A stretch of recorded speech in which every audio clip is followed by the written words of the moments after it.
Hey guys, Charles from GuitarSkills.com, back with another lesson in our series of breaking out of the boxes of your playing in a musical way. Remember, this is part of a whole series. You can find the link to the playlist in the description box below. And remember to subscribe to the channel, hit the bell icon, then you can get notifications whenever we do new lessons like this. So what did I do in this instance? Well, I took a phrase, I played it across 4 different octaves, and I made use of slides to effortlessly and seamlessly shift between shapes. So let's check out what I did here. That's where I started with my phrase. I hammered from 5 to 7 on the A, and then I picked 5, 7 on the D. And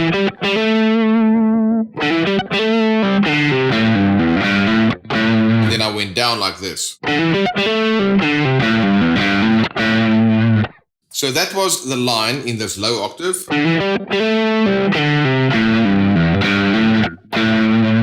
Slowly.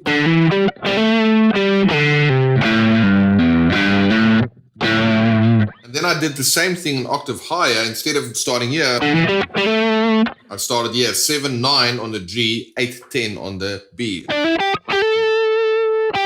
Then back to 8. And then after 8 on the B,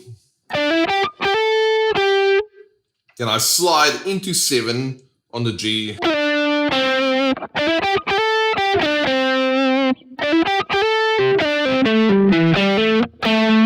And then I just play that same line again.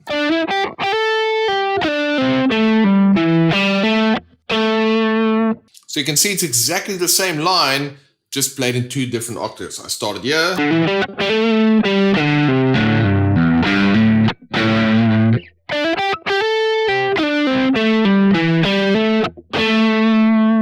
Then I can do the same thing here again.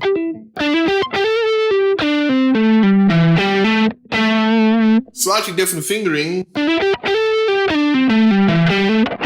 Sounds exactly the same as this in terms of the octave, but my fingering is different. And then I can also do it over here.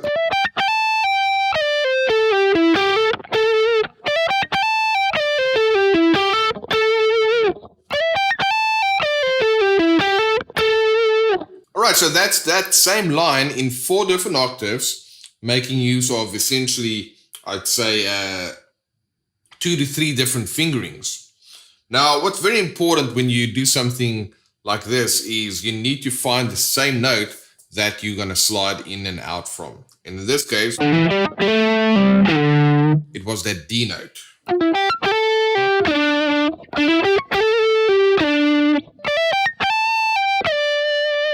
And when you do that, you kind of train your brain to make the connection between what you hear and where to find that note in the different places on the guitar.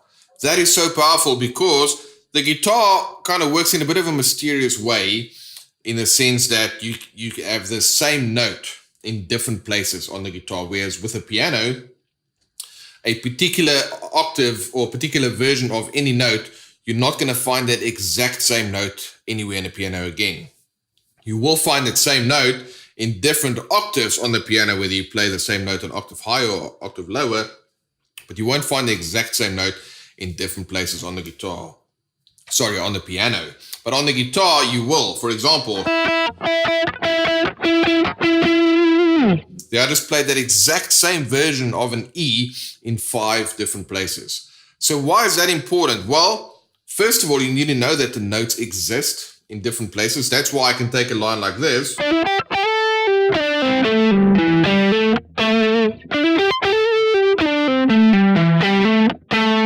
It's the same notes I'm playing, the same octave, but in different places on the guitar. Number 1, very importantly. Number 2, when I play the line over here, you can see I'm hammering onto this A note, which is the 10th fret in the B string. This is kind of a thin string.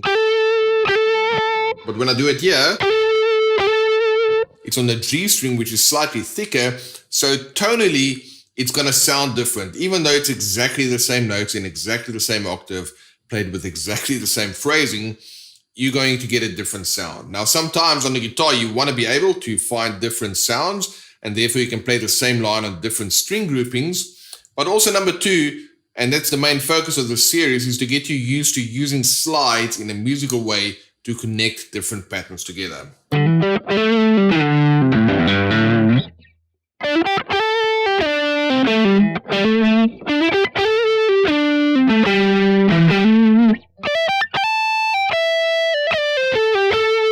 You can see rhythmically I played around with it a little bit, but the idea of the notes is kind of the same across the neck. So that's a cool pattern that you can learn. If you, let's just say you're playing a solo, so the line is,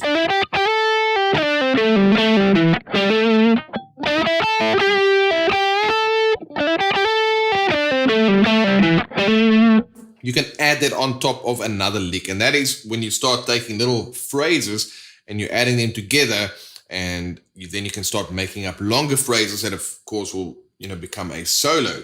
So that is very important for you, just to get used to sliding all across the neck, playing the same idea, but using different string groupings, different fingerings, and also paying attention to the way that the line sounds different in different octaves. This is very different than this. But then we have the same octave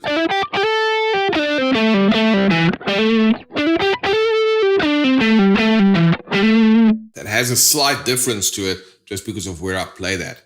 And that really is a secret to getting comfortable playing across the guitar neck, is taking the same idea, reproducing it in different patterns and different areas on the neck, so that you can make the, let's call that the connection between your ear and your fingers. And the very important part, which will finish this lesson off, is to make sure that the patterns should not dictate what you're going to play. Your ear should make the decision there. And the only way that your ear can start playing the lead, literally like leading what you're going to do on the guitar, is when your fingers know where to find the notes. Because if you don't quite know where to find the notes, your brain knows, well, hang on a minute, when it comes to the physical ability and the muscle memory and the motor skills, I don't really know where to find the notes and to freely move around. So I'm not going to venture out of the box because I don't want to make a mistake and make it sound bad. So the way that you can kind of use your brain there, because remember, we'll get a little bit weird for a second. Your brain's job is to take care of you, right? And it's not really going to allow you to take chances if, it kind of knows that there's a very good opportunity or a very good chance of you making a mistake and kind of, sounding silly or, looking like a fool or whatever the case may be. It's just ingrained in our human psyche, fear of failure. So the way you get around that is just putting in some reps, putting in some time, getting your fingers to kind of know the lay of the land, where to find the different notes. And then when it's time to venture out, your brain knows, well, he knows where to find those notes. So now I'll let the ear kind of lead the way, because then you're not going to, kind of mess up in a bad way, because you've got the skills to let your ear guide your hands. But if you don't have those skills, then the shapes will then become the lead or the guide, because, the shapes are there and you're not going to make, a ton of mistakes if you stay within one shape. All right, so we got weird a little bit there in terms of mindset. If any of that stuff is interesting to you, leave a comment in the description box below, and we can definitely cover some of those things. But it definitely plays a big role as it relates to learning how to play all across the neck and letting your ear kind of guide your playing rather than the shapes determining that. Because that's what all the greats did. They played what they heard. They didn't use a shape and kind of, meander around the same shape all the time. Really hope you enjoyed this lesson. Check out the link in the description box for the playlist, which will get you access to all of the other lessons in the series, and hit subscribe and the bell icon so you can get notifications when we release new lessons just like this. All right, really hope you enjoy this, and I look forward to seeing you in the next lesson. If you'd like to get more lessons like this, then you should register for a free GuitarSkills.com membership today. Simply click the link in the description box and you'll get instant access to our private members area. And don't forget to hit that thumbs up if you enjoyed this video. Comment below and let me know what else you'd like me to cover so I can give you what you need. Don't forget to subscribe to our channel, because I'm going to keep these videos coming.